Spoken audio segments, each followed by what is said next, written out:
Hey Lance, thanks for inviting the Petersen Automotive Museum for the third tour of your lovely facility.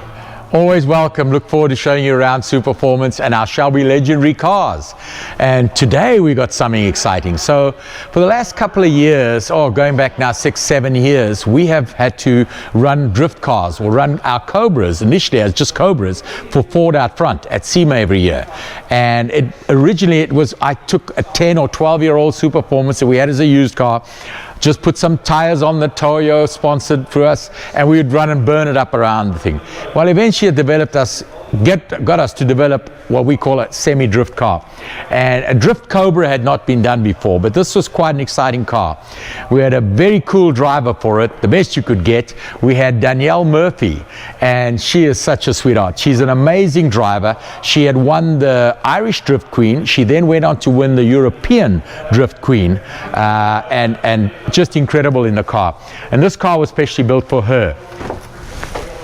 Ford supplied a Illuminator engine, which is the 5.2 Coyote. Incredible. Baller gave us the injection system that's on this car, and what a crazy car to drive.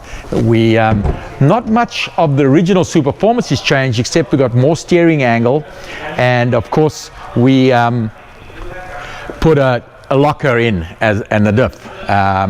And at the time it had a drag handbrake, and I'll kick it over if the keys are there. I'll just give it a quick start up.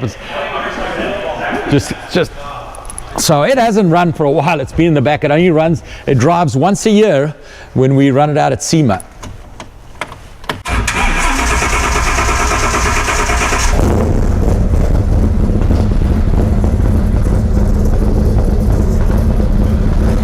Just let it idle a bit, get the oil up.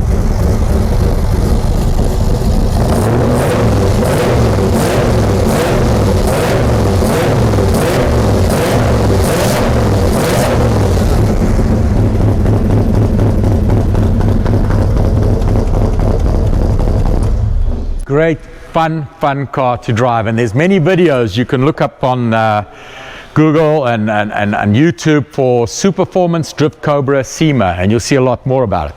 Just a quick question. Now tell me about the wheels on this. So the wheels we have specially made, the 18-inch wheels are done by American Racing for us. They're a two-piece wheel, and we can set the offset depending on the car we're going to use it for, and it makes our cars handle incredibly well, because our Cobras are approximately 2,400 pounds, and with the Willwood 4-piston brakes on them, they stop and handle. You know, we were shooting for something that handled as well as an M3 on a track, and we got it. The fact that the car is more than 1,000 pounds lighter than an M3 helps it, and we have over 500 horsepower in them, so they really handle well and drive well on the racetrack. But I wanted to touch on something this segment that we're doing with you, and that's the low volume manufacturer's bill. I've been involved in this. It goes all the way back to Senator John Campbell from California. Great guy, car guy, and he worked on introducing this bill that would allow us, as low volume manufactured, limited amount of vehicles manufactured, to not have to meet all the current federal standards. It's not something that's unusual. Europe have low volume manufacturer bills for small volume manufacturers, and eventually Campbell got it to a certain point, and then we struggled with it. And back in late mid-2000s, SEMA got involved. And SEMA is an incredible organization, Specialty Equipment Manufacturers Association. They do so much for us. And Stuart Goswine, Eric, I'm trying to remember all the names now, just amazing guys that work at SEMA.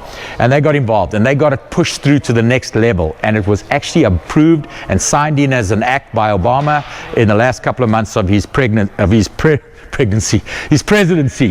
That's cool, pregnancy. Anyhow, okay, just remember I'm from South Africa, okay? English is not my first language. It's my language I try with. But no, so, and we thought this would move along a lot faster, but it was held up by the bureaucrats, and eventually 4 years later almost. We got CARB to sign off on it. We got the EPA to sign off on it. And the last was NHTSA. And NHTSA's held it up. So eventually SEMA did sue NHTSA at the beginning of the year. And then NHTSA said, okay, we'll get it done. And we're at the point now that we're really close. And we hope to have it implemented. So this is an example of what our low volume production cars, we'll be allowed to sell them complete with the engine and transmission, and they will be emission compliant cars. And here's an example of one that has a supercharger on, so it's a little more powerful. This one's actually around 650 horsepower. But we're also going to be doing it just with a Coyote engine. These cars give us 26 miles to a gallon. They as compliant, smart compliant as a production car currently. We have to meet all emission standards of the current cars, but we don't have to meet crash tests or anything like that. I'll start it up. It's a little different. And these will be available at Ford showrooms all over the country.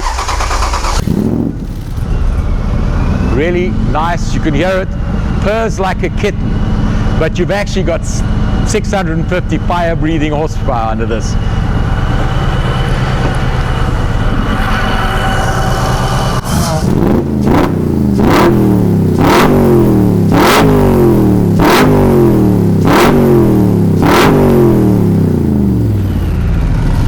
This is an incredible car. Drives smoothly, really nice to drive. And so we're hoping to get people to back it. If you could look it up, if you go online, look up the Low Volume Manufacturers Act or HR 22, support us, please. We'd love to get it. It's a job creation bill, and it's going to bring small motor manufacturers to come to the light in America, small companies, and as we know, small business is what helps run the country. Superformance has been holding out for the last 4 years. We're holding out. It's not easy, but we're holding out for this, and it'll change what we do currently in our industry.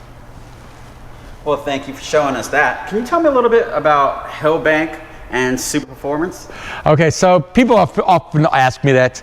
I have two companies that are distributors. They just sell to the dealers, and that's Superformance and Shelby Legendary Cars. We sell all the Superformance product through Superformance to our dealers worldwide, and we sell the Shelby product, all the Shelby cars with the genuine CSX numbers, through Shelby Legendary Cars to all the Shelby dealers and Superformance dealers around the country. Hillbank. So Hillbank was my dad. My dad was a character. He started Hillbank about 45 years ago on the hill next to the bank and called it Hillbank. And that's where the name comes from, and it stayed with me forever. So Hillbank retails to the public. Hillbank also does other sports cars and other cars, as you can see around here. And also Hillbank does modifications to Mustangs, Camaros, Dodgers, Mopars, the whole lot.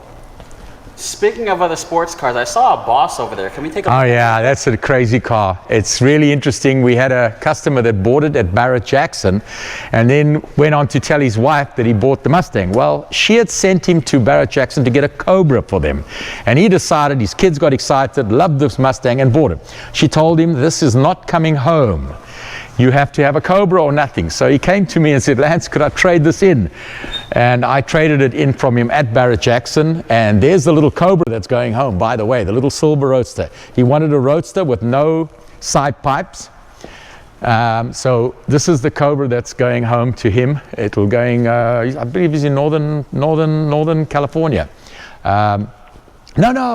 He's up in the north somewhere. It's where it's cold and snow around at the moment, and he can't take the car. I couldn't remember exactly.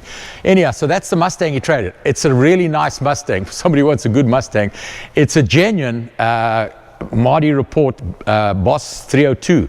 It was grabber blue. It's actually a pity somebody has painted this color and done all this to it, because it is a grabber blue, originally was a grabber blue Boss Mustang. Now it has a supercharger on it. You can have a look underneath the hood. It's very fast. It's really well built. The guy spent a lot of money here. It's got all modern pro suspension underneath it, 5-speed transmission. It's a pretty fast car.